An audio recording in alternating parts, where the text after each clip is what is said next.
And today we are going to be reading the very first Diary of a Wimpy Kid. If you guys want more Diary of the Wimpy Kid, just tell me. You guys should read along with this. This is pretty much an audiobook. So, yeah. See you guys at the end of the video. Alright. Diary of a Wimpy Kid. First of all, let me get something straight. This is a journal, not a diary. I know what it says on the cover, but when Mom went out to buy this thing, I specifically told her to get one that didn't say diary on it. Great. All I need is for some jerk to catch me carrying this book around with the wrong idea. The other thing I want to clear up right away is that this was my mom's idea, not mine.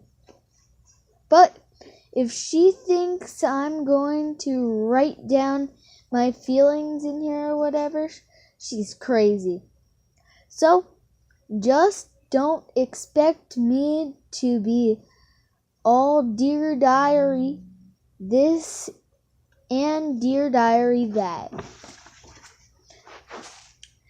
The only reason I agreed to do this at all because I figure later on when I'm rich and famous, I'll have better things to do than answer people's stupid questions all day long.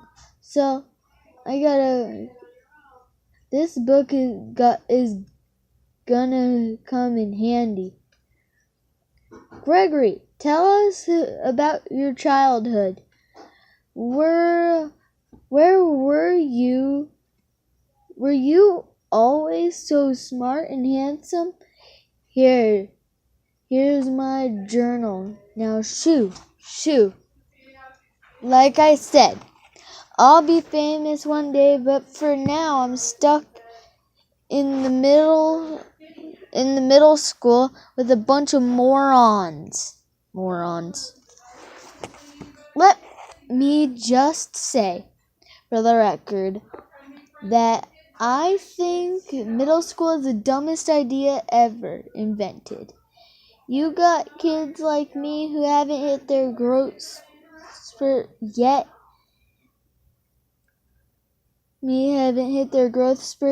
Mixed up with these gorillas who need to shave twice a day. Out of my way, runts. And then they wonder why bullying's such a big problem in middle school. If it was up to me, grade levels would be based on height, not age. But then again, I guess that would mean kids like Trig, Goopa would still be in the first grade.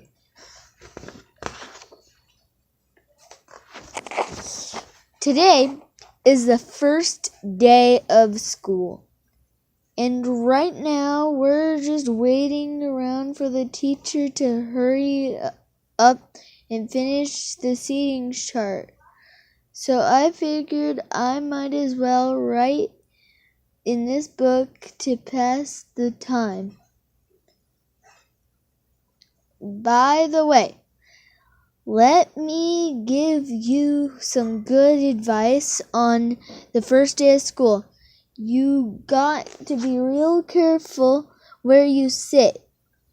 You walk into the classroom and just plunk your stuff down in any old seat, and then the teacher is saying, I hope you all like your seat. seats because these are your permanent ones.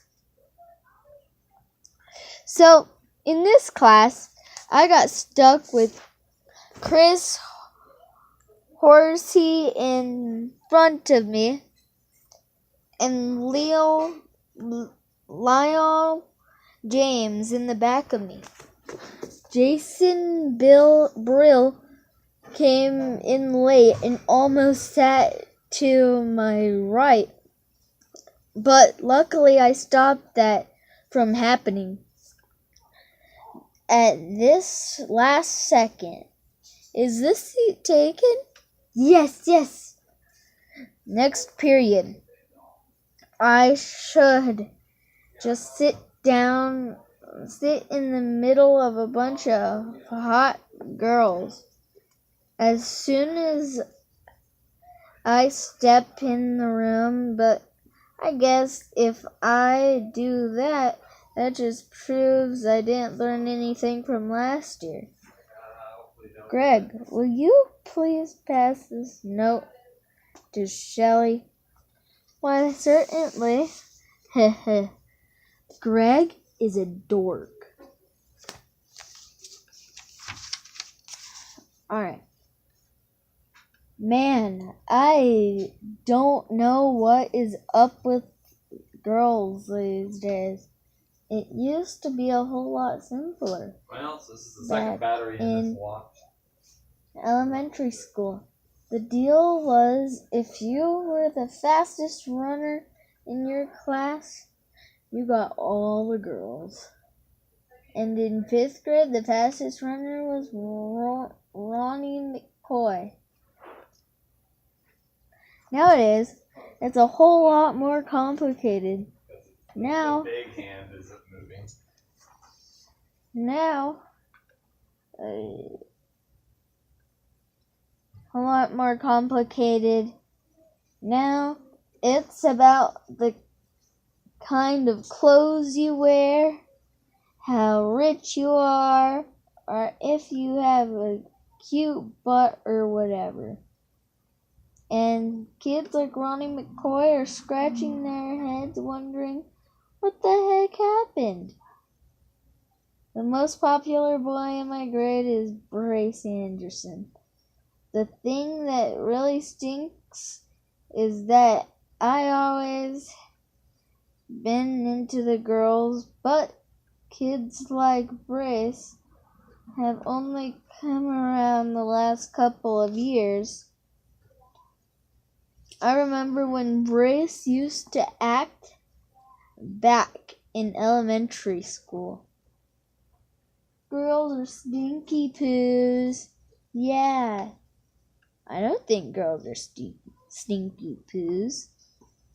But of course now, I don't get any credit for sticking with the girls all this time. Like I said, Brace is the most popular kid in our grade. So that leaves all the rest of us guys scrambling for the other sports. The best I can figure is that I'm somewhere around 52nd or 53rd most popular this year.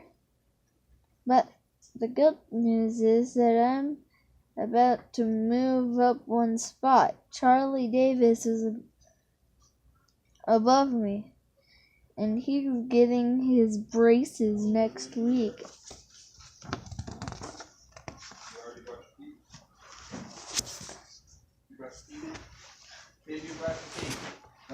Alright, guys, let's try and get to 10. I tried to explain all the popularity stuff to my friend Riley, who's probably hovering right around the 150 mark, by the way. But I think it just goes in one ear and out the other for him. Today we had physical ed. So the first thing I did when I got outside was sneak off to the basketball court to see if the cheese was still there. And sure enough, it was. The piece of cheese that has been sitting there on the blacktop since last spring. I guess it must have dropped out of someone's sandwich or something. After a couple of days, the cheese started getting all moldy, nasty. Nobody would play on the basketball court. There were the court where the cheese was, even though the court only had one hoop with a net.